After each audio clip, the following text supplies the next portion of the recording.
నమస్కారం. N24 news వార్తలకు స్వాగతం. ముందుగా వార్తల్లోని ముఖ్యాంశాలు. వ్యవసాయ మోటార్ల మీటర్లపై కాంగ్రెస్ పై ఫైర్. ఉచిత విద్యుత్ రద్దీకే మీటర్లంటూ ఆరోపించిన కేటీఆర్. ప్రీపెయిడ్ మీటర్లతో రైతులకు నష్టం. కాంగ్రెస్ ఫ్యూజులు పీకాల్సిన సమయం వచ్చిందని వ్యాఖ్య.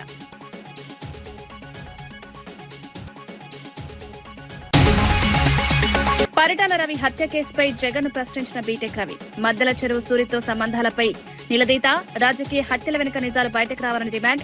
పరిటాల కేసులో వాస్తవాలు వెలుగులోకి తేవాలని వ్యాఖ్య.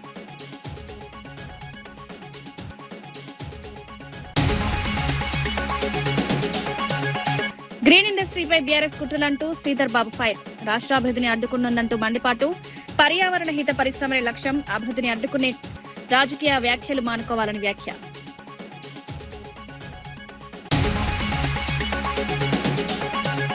టీటీడీ టికెట్ల వ్యవహారంపై సంచలన ఆరోపణలు చేసిన భూమన. వీఐపీ టికెట్ల బ్లాక్ మార్కెట్ పై ఫైర్. బయట పెడుతూనే ఉంటారని వెల్లడి. భక్తుల విశ్వాసంతో ఆటలాడొద్దని హెచ్చరిక.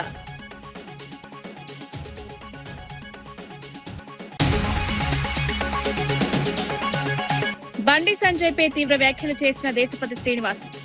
ఇతరులను విమర్శే ముందు ఆలోచించాలని దేశపతి. అసత్య ప్రచారాలు ఎక్కువ కాలం నిలవని వ్యాఖ్య. బండి వ్యవహారంపై రాజకీయాల్లో చర్చ.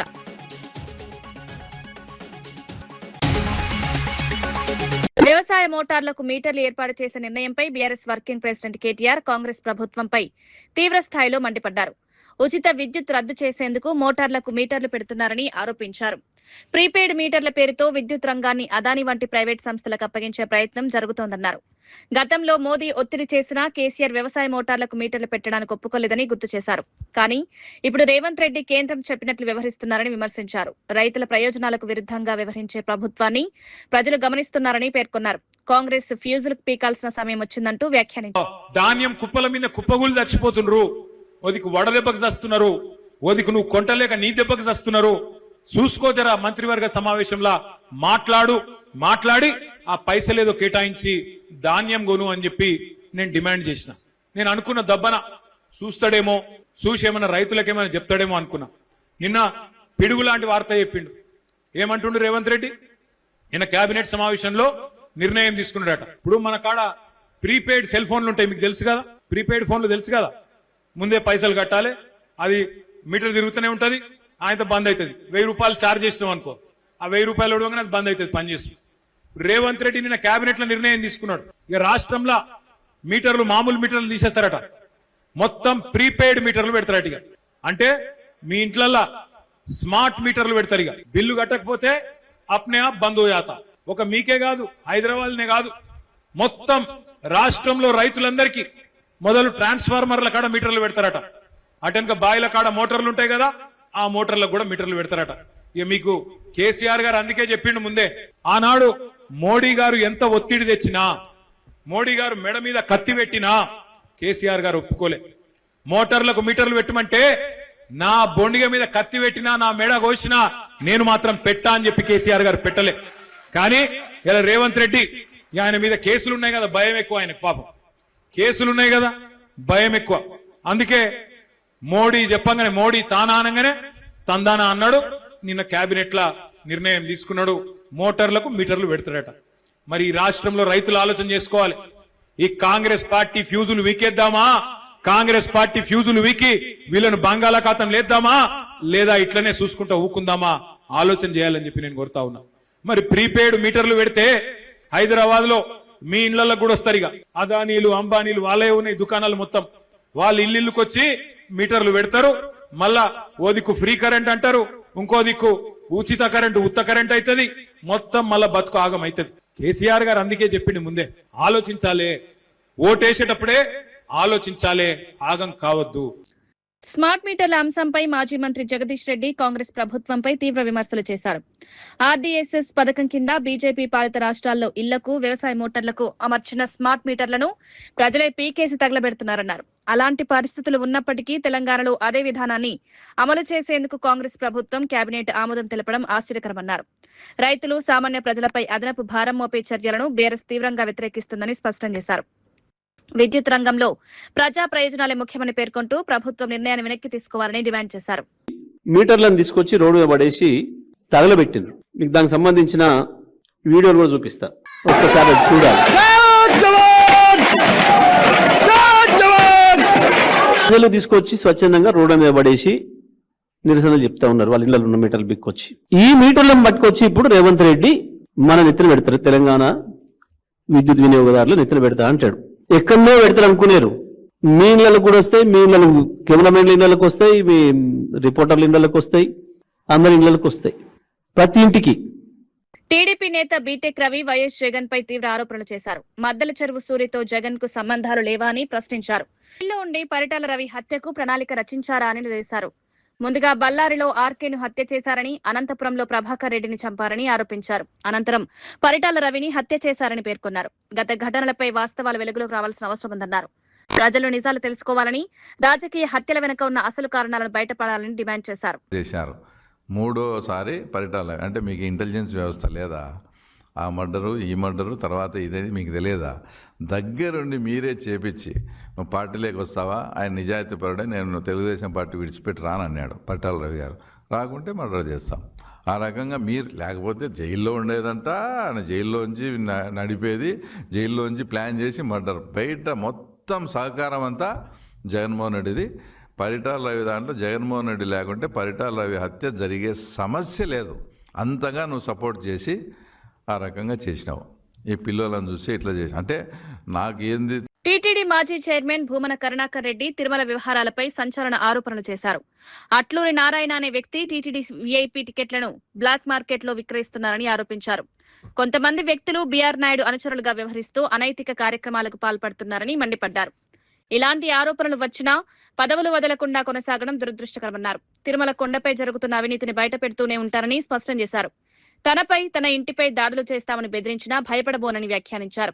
భక్తుల విశ్వాసాలతో ఎవరూ ఆడుకోవద్దని హెచ్చరించారు. టీటీడీ వ్యవహారాల్లో పారదర్శకత తీసుకురావాల్సిన అవసరం ఉందన్నారు. పరిషత్ అధ్యక్షుడైనంత మాత్రాన సాధువైపు సన్నాసి వెధవ అవుతావు. నీలాంటి వాళ్ళు కూడా వెంకటేశ్వర స్వామి మహిమను గురించి, ఆలయ క్షేత్రాన్ని గురించి మాట్లాడుతూ ఉంటే మేమందరము కూడా జడిసి, వీళ్ళ పెద్ద నినాదం ఏందిరా అంటే కరుణాకర్ రెడ్డి మాజీ టీటీడీ చైర్మన్ అనే ట్యాగ్ లైన్ వాడకూడదు అంట. అదొక బ్యానర్ కట్టుకొని ఉన్నారు. మరి నీ ఎవరు నీ పాసుగులారే? నేను ఎప్పుడైనా చెప్పినానేమే ఎవరితోనే మీతో? నేను కరుణాకర్ రెడ్డి మాజీ టీటీడీ చైర్మన్ అని మీరు రాసుకుంటున్నారు, మీరు మలుపుకుంటా ఉన్నారు. నేను కరుణాకర్ రెడ్డిగానే ఐడెంటిటీ ఉన్నటువంటి వాడిని, ఇంకొక ట్యాగ్ లైన్తో ఐడెంటిటీ ఉన్నటువంటి వాడిని కాదు. బీఆర్ నాయుడు చేసేటువంటి అవినీతి, అక్రమ, అనైతిక కార్యక్రమాలను ఎండగడుతున్నానని బీఆర్ నాయుడు నా డ్రైవర్లను ఉసిగొల్పి నన్ను కూడా బీఆర్ నాయుడు లాంటి అప్రాచ్యపు పనులు చేసేటువంటి వ్యక్తిగా చిత్రీకరించేటువంటి ప్రయత్నం కూడా చేసి విఫలమైనాడు. సరే, ఈ మధ్యన ఆ రౌడీలను కూడా ఉసిగొల్పే కార్యక్రమము చేస్తున్నాడు. ఇప్పుడు కొత్తగా ఈ సన్నాసుల్ని నా మీదికి ఉసిగొల్పే ప్రయత్నం కూడా చేస్తున్నాడు. ఇవన్నీ చేసే కొద్దీ బీఆర్ నాయుడు యొక్క అరాచకాల మీద మరింత పెద్ద ఎత్తున ఉధృతంగా నా ఉద్యమం కొనసాగుతూనే ఉంటుంది. కొనసాగటం కాదు, మరింత పెద్ద ఎత్తున ఉంటుంది. బీఆర్ నాయుడు, నీవు శ్రీవాణి టిక్కెట్లు అమ్ముతున్నావు. నువ్వు వీఐపీ బ్రేక్ దర్శన టిక్కెట్లను అమ్ముతున్నావు. నీవు. మాజీ ఎమ్మెల్యే తోపుదుర్తి ప్రకాష్ రెడ్డి గన్మెన్ల తొలగింపు అంశంపై స్పందించారు. ప్రశ్నించే గొంతు లేకపోతే అరాచకాలు మరింత పెరుగుతాయని హెచ్చరించారు. ప్రజాస్వామ్యంలో ప్రతిపక్షాల గొంతును అణచివేయడం ప్రమాదకరమని వ్యాఖ్యానించారు. తన ప్రాణాలకు ముప్పుందని నివేదికల ఆధారంగా గతంలో 10 ఏళ్ల పాటు గన్మెన్లు ఇచ్చిన ఎస్పీ కార్యాలయం ఇప్పుడు కనీస నోటీసు కూడా ఇవ్వకుండా భద్రత తొలగించిందన్నారు. ఇది సరైన పద్ధతి కాదని ఆవేదన వ్యక్తం చేశారు. ప్రజల కోసం ప్రశ్నించడం తాను ఆపబోనని స్పష్టం చేశారు. గన్మెన్లు లేకున్నా ప్రజలే తనకు రక్షణగా ఉంటారని ధీమా వ్యక్తం చేశారు. 3 సంవత్సరాల పాటు జగన్మోహన్ రెడ్డి గారు 5 సంవత్సరాల పాటు గన్మెన్లు ఇచ్చారు. ఇప్పుడు మీ ప్రభుత్వంలో 2 సంవత్సరాలు, 10 సంవత్సరాల పాటు నా ప్రాణానికి ముప్పు ఉంది, భద్రత అవసరం అనేసి నివేదికలు ఇచ్చినటువంటి అదే ప్రభుత్వ కార్యాలయాలు, ఎస్పీ కార్యాలయమే ఈరోజు నాకు కనీసం నోటీస్ పంపకుండా, థ్రెడ్ పర్సెప్షన్ రిపోర్ట్ పంపకుండా, ఎస్ఆర్సి తీసుకున్న నిర్ణయం కమ్యూనికేట్ చేయకుండా హుటాహుటిన పాపంపేటలో ఏ రోజైతే ఆక్రమించుకునేదానికి పరిటాల రవి ప్రధాన అనుచరుడైనటువంటి శరభారెడ్డి కుమార రామాంజనేయులు అక్కడ పోయి వాళ్ళు ఫెన్సింగ్ వేసేటువంటి ప్రయత్నం చేశారో ఆ రోజు మా పార్టీ నాయకులు జెడ్పీటీసీ మాదిగా చంద్ర, మా మండల కన్వీనర్ పవన్, అదేవిధంగా మా మాదన్న, మా ఎరికల ఈశ్వరయ్య, మా ఎంపీపీ వీళ్ళందరూ కూడా స్పందించి ప్రజల్ని తీసుకొని పోయి అక్కడ తిరగబడటం వల్ల, బాధితులు తీసుకొని పోయి తిరగబడటం వల్ల వాళ్ళు పలాయనం చిత్తగిచ్చినారు. ఆ రోజే మీరు తీసుకున్న నిర్ణయం ఇది. ఈడ 100 కోట్ల దోపిడీ చేసేటువంటి కార్యక్రమానికి ప్రకాష్ రెడ్డి అనేవాడు అడ్డు తగులుతాడు, వాడిని నిర్మూలించైనా కూడా పాపంపేటలో మీరు 100 కోట్లు వసూలు చేయాలనేటువంటి పన్నాగం మీరు పన్నారు కాబట్టి, మీ ప్రభుత్వం పనింది కాబట్టి మీరు మా గన్మెన్ సౌకర్యం తొలగించినారని మేము భావిస్తా ఉన్నాం. బీఆర్ఎస్ నాయకులు రాష్ట్ర అభివృద్ధిని అడ్డుకునే కుట్రలు చేస్తున్నారని మంత్రి శ్రీధర్ బాబు ఆరోపించారు. సీఎం రేవంత్ రెడ్డి నాయకత్వంలో ప్రభుత్వం అభివృద్ధి, ఉపాధి అవకాశాల కోసం కృషి చేస్తుంటే తప్పుడు ప్రచారాలతో అడ్డంకులు సృష్టిస్తున్నారని మండిపడ్డారు. ఫార్మా సిటీ స్థానంలో కాలుష్య రహిత green industries, life sciences park ఏర్పాటు చేయడమే ప్రభుత్వ లక్ష్యమని స్పష్టం చేశారు. యువతకు ఉపాధి అవకాశాలు, ఆధునిక మౌలిక వసతులు కల్పించేందుకు ప్రణాళికలు సిద్ధం చేస్తున్నామన్నారు. ప్రజలు కూడా కాలుష్య పరిశ్రమలు కాకుండా పర్యావరణ హిత పరిశ్రమలనే కోరుకుంటున్నారని పేర్కొన్నారు. అభివృద్ధిని అడ్డుకునే రాజకీయాలు మానుకోవాలని సూచించారు. తెలంగాణ భవిష్యత్తును దృష్టిలో పెట్టుకుని ప్రభుత్వం ముందుకు సాగుతోందన్నారు. ఎక్కడైనా మార్పులు చేస్తే ఈ రోజు 10 మందికి వచ్చే ఉద్యోగాలు 1000 మందికి వస్తాయనే ఆలోచనలు ఇవ్వకుండా వచ్చే ఉద్యోగాలను అడ్డుకోవాలనే ఆలోచన చేస్తా ఉన్నారు. ఈ రోజు మేము ఏం చెప్పినాం, ఫార్మాసిటీకి సంబంధించి కాలుష్యం లేని పరిశ్రమలు తీసుకురావడం జరుగుతుందని గత సంవత్సరమే ముఖ్యమంత్రి గారి చేతుల మీదుగా ప్రధానమైన ఫార్మా కంపెనీకి సంబంధించి వారికి అక్కడ భూమి కేటాయింపు చేయడం జరిగింది. గౌరవ హైకోర్టు కూడా ఇదే విధమైన విషయాన్ని ప్రభుత్వ పరంగా అధికారులు కూడా తెలియజేయడం జరిగింది. ఈ ఫార్మా సిటీలో లైఫ్ సైన్సెస్ పార్క్ ని ఏర్పాటు చేస్తాం. ఈరోజు ఇండస్ట్రీ వస్తే ఇండస్ట్రీకి సంబంధించిన వారికి కావాల్సిన రెసిడెన్షియల్ అకామిడేషన్ అవసరం ఉంటుంది, వారికి కావాల్సిన ఎడ్యుకేషనల్ ఇన్స్టిట్యూషన్స్ అవసరం ఉంటుంది, వారికి కావాల్సిన రిక్రియేషన్ అవసరం ఉంటుంది. ఈ రోజు సోషల్ ఇన్ఫ్రాస్ట్రక్చర్ ఏర్పాటు చేయడానికి తప్పకుండా ఎక్కడైనా పరిశ్రమల పార్క్ వస్తే ఆ విధంగా చేయడం జరుగుతుంది. కాలుష్యం లేని పరిశ్రమలను ఏర్పాటు చేయడం, గ్రీన్ ఫార్మాకు సంబంధించి మేము కట్టుబడి ఉన్నాము. అదే విధమైన కార్యాచరణ కూడా తీసుకుంటాం. ఇవన్నీ కూడా చూస్తా ఉంటే ఈరోజు మీరు ఒకసారి ఆలోచన చేయండి. ఇప్పటికైనా టీఆర్ఎస్ పార్టీకి సంబంధించి ఆలోచన విధానంలో మార్పు వస్తుందని ఆశిస్తా ఉన్నాం. లేకుంటే ఏ విధంగానైతే 3 మార్లు ఎప్పుడు ఎన్నికలు వస్తే అప్పుడు ఓటమి చవి చూడటం జరిగిందో, రాబోయే కాలంలో కూడా ఇంకే ఎన్నికలు వచ్చినా వారు తప్పకుండా ఓటమి పాలవటం ఖాయం. ఈ రోజు కూడా మేము చెప్తా ఉన్నాము, ప్రజలు కోరిందే మేము చేస్తా ఉన్నాం. ఫార్మా సిటీని ప్రజలు కోరలేదు, అది మర్చిపోతా ఉన్నారు. వారు కాలుష్య రహిత పరిశ్రమలు రావాలని కోరిరు. అదేవిధంగా మనం ఒకసారి ఆలోచన చేస్తే, నేను రాష్ట్ర ప్రజలకు సంబంధించి అనేక సందర్భాల్లో ముఖ్యమంత్రి గారు కానీ, మా సహచరులు కానీ, మేము కానీ ఈ రోజు ఒకసారి మేము చాలా మంది మిత్రులు ఢిల్లీకి పోవటం జరుగుతూ ఉంటుంది. అక్కడ కాలుష్యానికి సంబంధించిన అంశాలు ఆ ప్రాంత ప్రజలు ఎదుర్కోలేక ఇబ్బంది పడుతూ స్కూళ్ళు, ఆఫీసెస్ చాలా రోజులుగా వారు సెలవు. వికారాబాద్ జిల్లా ఎస్పీ స్నేహా మెహర్ ఆదేశాల మేరకు గరీబ్ నగర్ కాలనీలో పోలీసులు భారీ కమ్యూనిటీ కాంట్రాక్ట్ కార్యక్రమం నిర్వహించారు.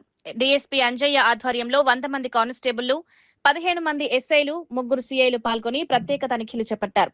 రౌడీ షీటర్ల కదలికలపై ప్రత్యేక నిఘా ఏర్పాటు చేశారు. సరైన పత్రాలు లేని 70 బైకులు, 6 ఆటోలను పోలీసులు స్వాధీనం చేసుకున్నారు. కాలనీల్లో సీసీ కెమెరాలు ఏర్పాటు చేసుకోవాలని ప్రజలకు సూచించారు. ఇల్లు అద్దెకు ఇచ్చే ముందు పూర్తి వివరాలు, ఆధార్ కార్డులు సేకరించాలని కోరారు. ప్రజల బాధ్యతే తమ ప్రధాన లక్ష్యమని పోలీసులు తెలిపారు. మీరు బాధ్యత వహించి మా సహకారం తీసుకొని సీసీ కెమెరాస్ ఫిట్టింగ్ చేయడము, ఇంకా ఏమైనా ఉంటే ఇల్లీగల్ కానీ మన బెల్ట్ షాప్స్ కానీ, గుట్కా కానీ, గాంజా కానీ, డ్రగ్స్ కానీ యూసేజ్ ఎవరైతే ఉంటే అది, ప్లస్ కొత్త వాళ్ళ ఏరియాలకు తిరుగుతూ ఉంటే ఆ కొత్త వాళ్ళ పైన నిఘా పెట్టడం, ఎవరు వస్తున్నారు అనేటువంటి మనకు చాలా ఇంపార్టెంట్. నైట్ లో అలర్ట్గా ఉండడము, ఇల్లు లాకేస్తారు, పైన వండుకుంటారు. ఇల్లు ముందర లాకేసేసి దొంగలు ఇంట్లో ఎవరు లేరు అనే దానికి ఈజీగా అర్థమైపోతుంది. ఇంటి లాక్ వేయకుండా బ్యాక్ సైడ్ లాక్ వేసుకోవడము, గ్రిల్ గేట్ పెట్టుకోవడము, సీసీ కెమెరాస్ పెట్టుకోవడం, ఈ జాగ్రత్తలు తీసుకుంటా ఉంటే మన కాలనీ సేఫ్ గా ఉంటుంది, మనం సేఫ్ గా ఉంటామని తెలియజేస్తున్నాను. ఈ యొక్క ప్రోగ్రాంకి వచ్చినటువంటి మీడియా మిత్రులకు, మన పోలీస్ సిబ్బందికి, కాలనీ వాసులకు అందరికీ ప్రత్యేక ధన్యవాదాలు తెలుపుతున్నాను. ముగిస్తున్నాను. Thank you. Good morning. ఈరోజు వికారాబాద్ పట్టణ పరిధిలో ఉన్నటువంటి గరీబ్నగర్ కాలనీని కమ్యూనిటీలో కాంటాక్ట్లో భాగంగా ఈ ఏరియాని సెలెక్ట్ చేయడం జరిగింది. ఈరోజు మా లోకల్ ఇన్స్పెక్టర్ రఘుకుమార్ ఆధ్వర్యంలో వాళ్ళ స్టాఫ్ మరియు మిగతా డివిజన్ స్టాఫ్ అందరు కలిసి ఒక 3 ఇన్స్పెక్టర్స్, ఒక 15 మంది SIs, head constable and constable officers కలిపి మొత్తం 70-80 మంది వరకు ఇక్కడ కాంటాక్ట్ చేయడం జరిగింది. ఈ ఏరియాలో ఉన్నటువంటి ప్రజలను మేము కాంటాక్ట్ చేసినట్లయితే వాళ్ళ ఎన్నో సమస్యలు చెప్పారు. కెమెరాస్ కావాలని చెప్పారు. ఇళ్లలో ఎవరెవరో కిరాయికి ఉంటున్నారు, ఎవరో వాళ్ళ ఆచూకీ తెలియదు, వాళ్ళ యొక్క డీటెయిల్స్ కరెక్ట్ తీసుకొని కిరాయికి ఇవ్వాలి. ఈ దొంగతనాలు కాకుండా వాళ్ళు సీసీ కెమెరాస్ ఏర్పాటు చేసుకోవడము ఇవన్నీ చేయాలి. ఒకవేళ ఈ యొక్క కాంటాక్ట్ చేయడంలో ఉన్న ఉద్దేశం ఏంటంటే వాళ్ళతో మేము ఇంటరాక్షన్ అయితే వాళ్ళ సమస్యలు ఏంటి, ఒకవేళ దొంగతనాలు అయితే వాళ్ళకు భయపడకుండా మేము ఎట్టి పరిస్థితుల్లో ఆ దొంగల్ని డిటెక్ట్ చేసి ఆ యొక్క నేరాలను అదుపు చేయడానికి మేము వాళ్ళకు అభయం ఇవ్వడానికి మేము ఇక్కడ ప్రోగ్రామ్ చేయడం జరిగింది. ఈ ప్రోగ్రామ్ని ఇంత బాగా చేయించినటువంటి మా ఎస్పీ శ్రీమతి స్నేహమేర్ ఐపీఎస్ గారి ఆధ్వర్యంలో ఈ యొక్క ఆపరేషన్ చేయడం జరిగింది. ఈ ఊరిలో మేము ఇక్కడ చూస్తే ఇంచుమించు 60-70 వెహికల్స్ కొన్ని నంబర్లు లేవు, కొన్ని ఓనర్షిప్ కరెక్ట్ లేదు, అట్లా వెహికల్స్ కొన్ని ఒక ఆటోలో 5-6 ఆటోలు దొరికినాయి. ఇవన్నిటి కూడా వెరిఫై చేసి వాళ్ళకు అప్పగించడం జరుగుతుంది. ఈ యొక్క కాలనీలో ఉన్నటువంటి సమస్యలు ఏమైతే ఉన్నాయంటే ఇప్పుడు డ్రగ్స్ అమ్ముతూ ఉన్నారు, గంజాయి అమ్ముతూ ఉన్నారు, మన బెల్ట్ షాప్స్ ఉన్నాయి, యూత్ అంతా పెడదారిన పడుతున్నారు. ఇవన్నీ కాకుండా వాళ్ళకు మంచి కౌన్సిలింగ్ చేసి వాళ్ళ యొక్క BRS general secretary Jeevan Reddy ధాన్యం కొనుగోళ్ల అంశంపై సీఎం రేవంత్ రెడ్డిపై విమర్శలు గుప్పించారు. అందాల పోటీలు, ఫుట్బాల్ మ్యాచ్లపై చూపుతున్న ఆసక్తి రైతుల నుంచి వరి ధాన్యం కొనుగోలు చేయడంలో కనిపించడం లేదన్నారు. కొనుగోలు కేంద్రాల వద్ద రైతులు ఇబ్బందులు పడుతున్నా ప్రభుత్వం పట్టించుకోవడం లేదని ఆరోపించారు. రైతులు పంట పండించేందుకు తీవ్ర కష్టాలు పడుతుంటే వారికి మద్దతుగా నిలవాల్సిన ప్రభుత్వం నిర్లక్ష్యంగా వ్యవహరిస్తోందన్నారు. రైతులకు న్యాయం చేయాలంటే కొనుగోలు ప్రక్రియను వేగవంతం చేయాలని డిమాండ్ చేశారు. నడుపుతున్నట్టు నాయకుడుగా ఇవాళ మన రాష్ట్ర కాంగ్రెస్ అధ్యక్షులు ఉన్నారు. రాష్ట్ర కాంగ్రెస్ అధ్యక్షులు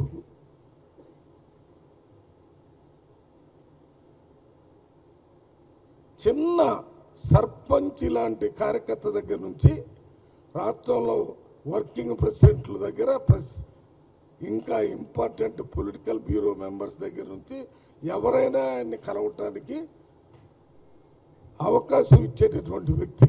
ఎందుకంటే ఆయన ఎన్ఎస్సీఐలు చేశాడు, వర్కింగ్ ప్రెసిడెంట్ చేశాడు. కాబట్టి ప్రజలతో నిరంతరం సంపర్కం చేస్తూ ఆ నిరంతర సంపర్క సారాన్ని ముఖ్యమంత్రి దృష్టికి తీసుకుని వెళ్ళి ముఖ్యమంత్రి ప్రభుత్వంలో ఏ నిర్ణయాలు తీసుకోవాలనే విషయంలో కూడా అతి జాగ్రత్తగా వారికి సహకరిస్తూ, వారితో పాటు మన ఇన్ఛార్జి మీనాక్షి గారికి కూడా సహకరిస్తూ ఢిల్లీలో కేసీ వేణుగోపాల్ ఆర్గనైజేషన్ గారు కూడా సహకరిస్తున్నారు. మీకు తెలుసు, కేసీ వేణుగోపాల్ గారు చాలా సీనియర్ నాయకుడు, రాహుల్ గాంధీ గారికి అత్యంత సన్నిహితుడు.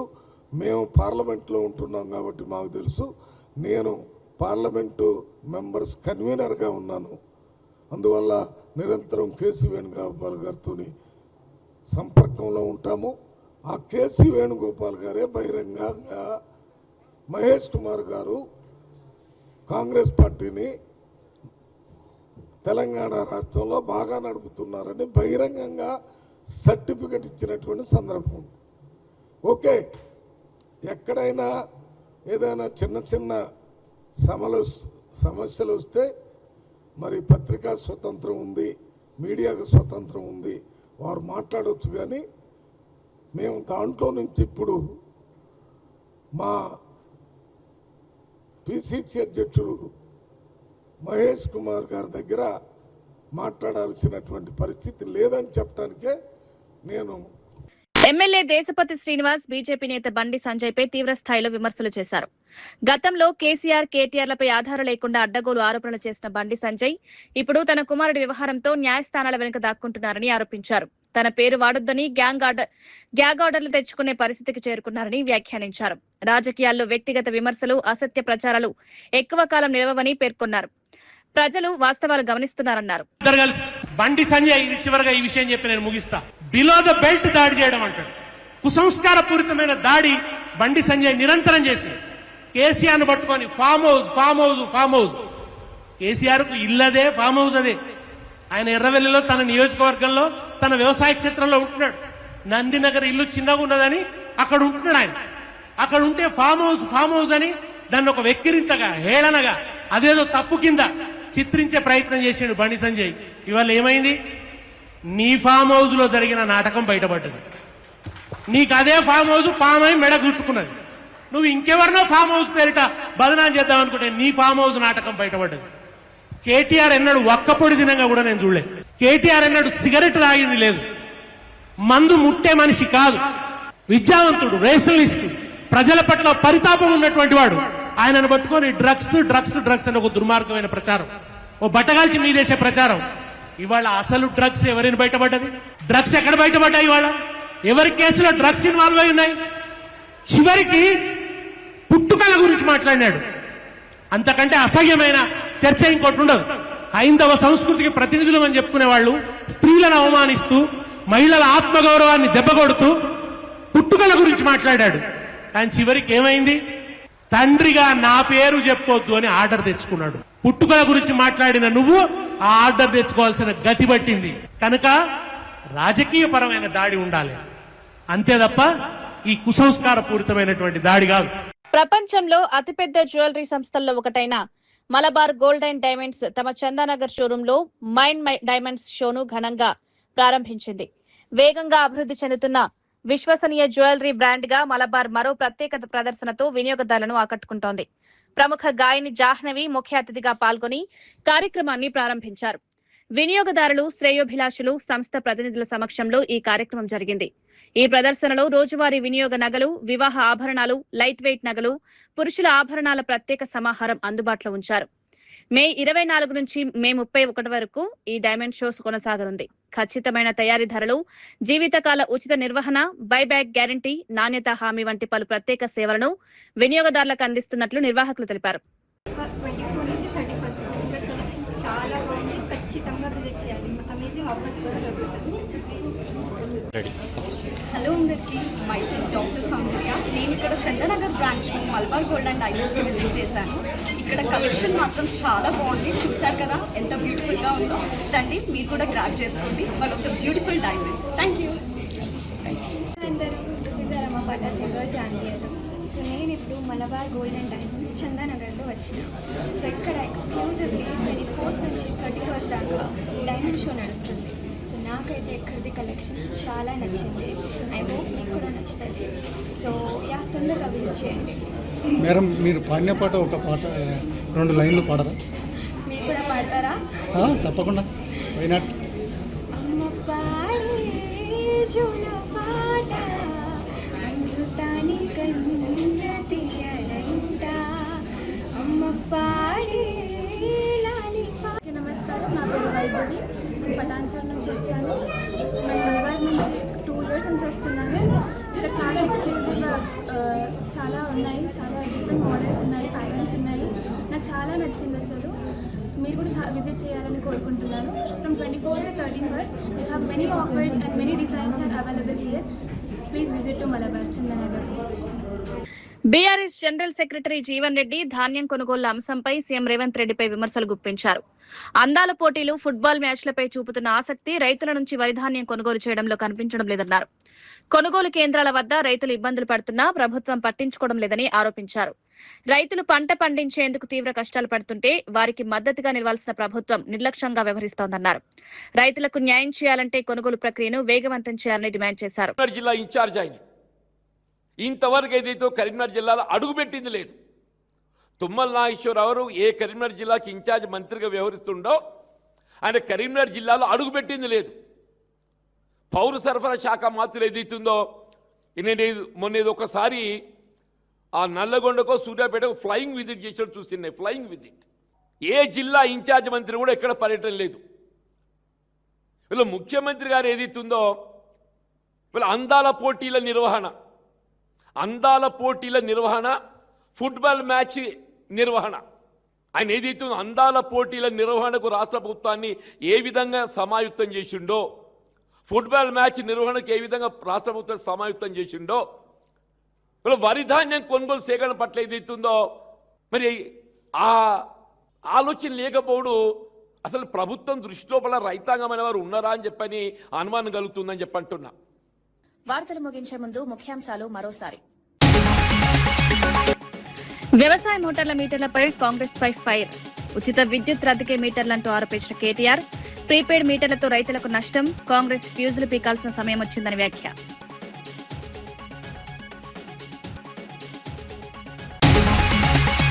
పరిటాల రవి హత్య కేసుపై జగన్ ప్రశ్నించిన బీటెక్ రవి. మద్దెల చెరువు సూరితో సంబంధాలపై నిలదీత, రాజకీయ హత్యల వెనుక నిజాలు బయటకు రావాలని డిమాండ్. పరిటాల కేసులో వాస్తవాలు వెలుగులోకి తేవాలని వ్యాఖ్య.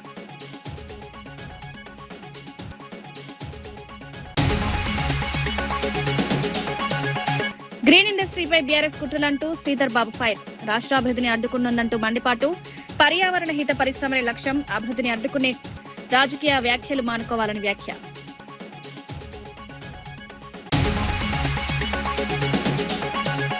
టీటీడీ టికెట్ల వ్యవహారంపై సంచలన ఆరోపణలు చేసిన భూమన.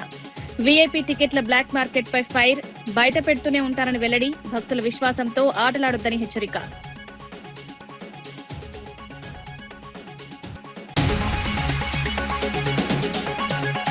బండి సంజయ్ పై తీవ్ర వ్యాఖ్యలు చేసిన దేశపతి శ్రీనివాస్.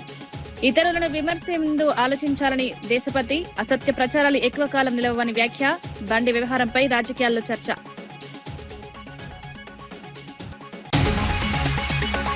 ఇవి ఈనాటి వార్తా విశేషాలు. మరో బులెటిన్లో మళ్ళీ కలుద్దాం. నమస్కారం.